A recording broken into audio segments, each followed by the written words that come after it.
দীঘলী পুখুৰী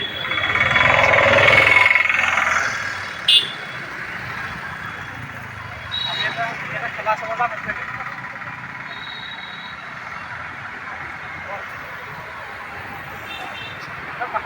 কাষতেতো আমাৰ ইউনিভাৰ্চিটি আছে, কটন ইউনিভাৰ্চিটি।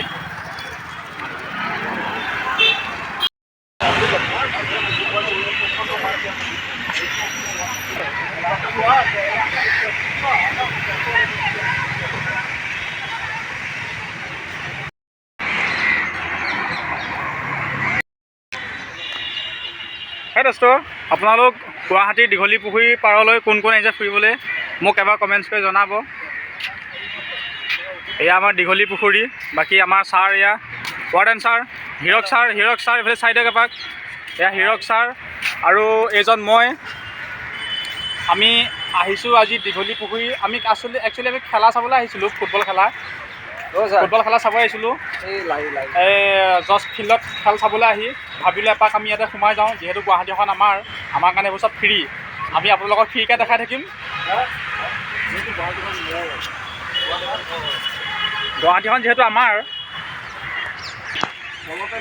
তো আপোনালোকে যদি কোনোবাই যদি দীঘলী পুখুৰী যদি চোৱা নাই, তেতিয়াহ'লে মোৰ চেনেলৰ জৰিয়তে ফ্ৰীকৈ চাব।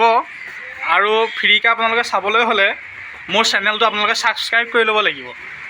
গতিকে চেনেলটো ছাবস্ক্ৰাইব কৰি দিব আৰু লগতে মোৰ নতুন নতুন ভাল লগা ভিডিঅ'বিলাক চাই থাকিব। ধন্যবাদ।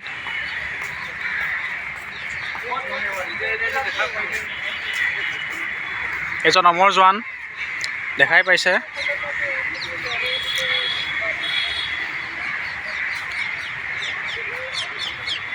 অমৰ জোৱানৰ ষ্টেটো।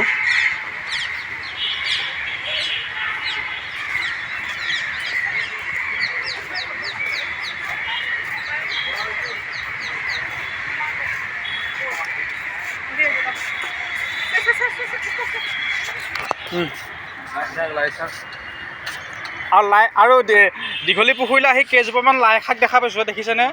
এই লাই শাক কেইজোপা দেখা পাই মোৰ কালৈ মনত পৰিছে আপোনালোকে গম পাইছেনে দোস্ত? গাহৰি মাংসলৈ লগ কৰিছে। গাহৰি লাই শাক কিপিচ দেখা পাই মোৰ গাহৰিলৈ মনত পৰিছে। আপোনালোকৰ বাৰু কিহলৈ মনত পৰিছে? লগতে এয়া চাওক, গাহৰি 4 পিচ খাই লোৱাৰ পিছত আমাক নেমু লাগেনে? এই নেমু গছ আছে কাষতে।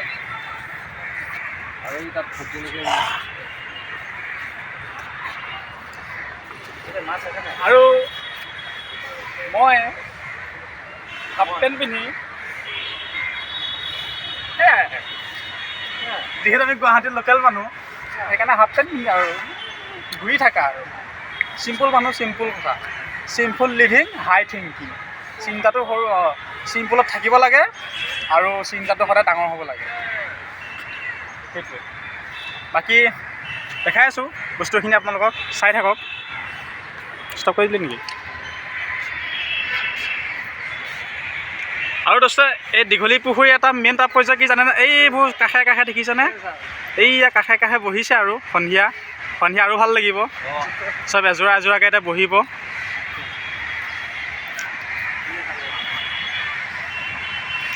কি কৰিবা, চবৰে এনজয় কৰিবলৈ মন যায় নহয় জানো দোস্ত?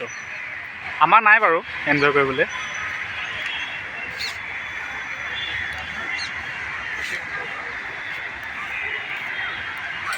বাকী আমাৰ ছাৰ আগত অহা নাছিল বোলে, সেইকাৰণে অলপ ব্যস্ত হৈ আছে, চেলফি লৈ আছে।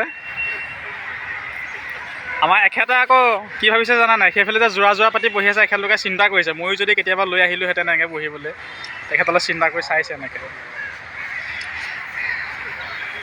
গতিকে এয়াই দীঘলী পুখুৰী। সেইফালে সেইটো লাইনত আপোনালোকে পাব ম'ম', ভাইৰেল, এইটো কি ভাইৰেল ম'ম' আছিলে? স্পাইৰেল পটেটো লাইন, সেইটো তাত আছে। বাকী নাওবিলাক এইবিলাক চলা নাই বাৰু, সেইফালে দুখনমান নাও চলি আছে।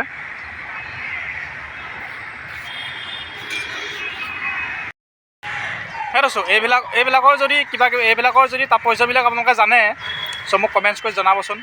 কোন আছিল এখেতলোক, মানে এখেতলোকৰ মানে মহত্ব কি?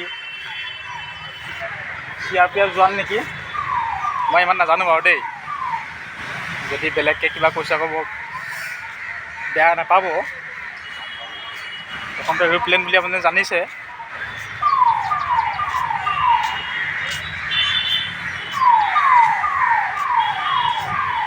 বাকী একেলগৰ গাড়ীখন ফচি গৈছে, একেলগে টানি আছে।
সেই দোস্ত, দেশতকৈ মোমাই ডাঙৰ নহয় বুলি যে কয়, তাৰে এটাটো জীৱন্ত ৰূপ দি থৈছে।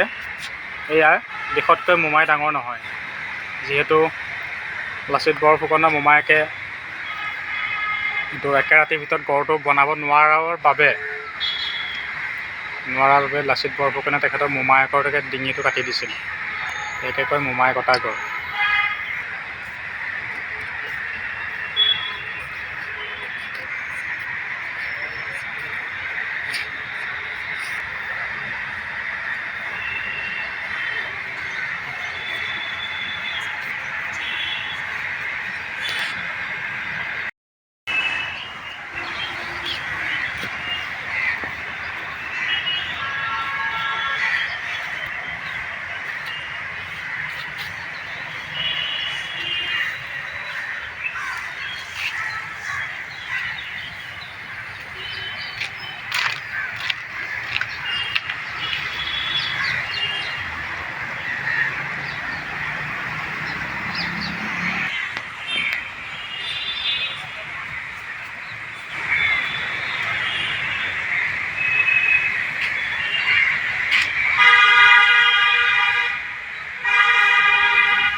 দোস্ত, আপোনালোকৰ ভিডিঅ'ৰ মাজতে আৰু এটা কথা কৈ যাওঁ। গুৱাহাটীৰ লতাশিলত থকা এই গছকেইজোপা, মাজতে এই গছকেইজোপা ফ্লাইঅভাৰ বনোৱাৰ কাৰণে অলপ তৰ্ক বিতৰ্ক চলি আছিল চৰকাৰৰ লগত।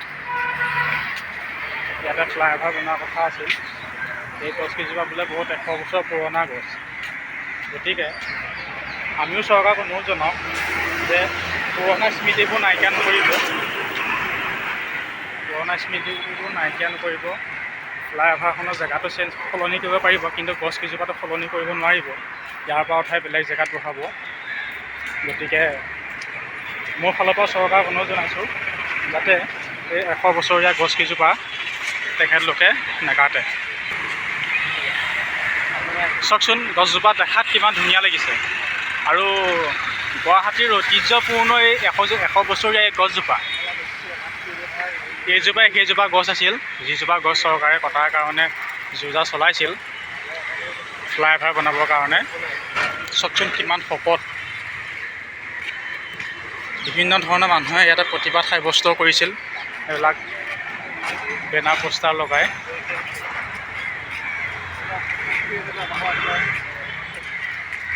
তো চৰকাৰলৈ আমাৰ ফালৰ পৰা অনুৰোধ জনাইছোঁ যে এনেকুৱা পুৰণা 100 বছৰীয়া গছ যিহেতু আকৌ আমি ভৱিষ্যতে দেখা নাপাবও পাৰোঁ।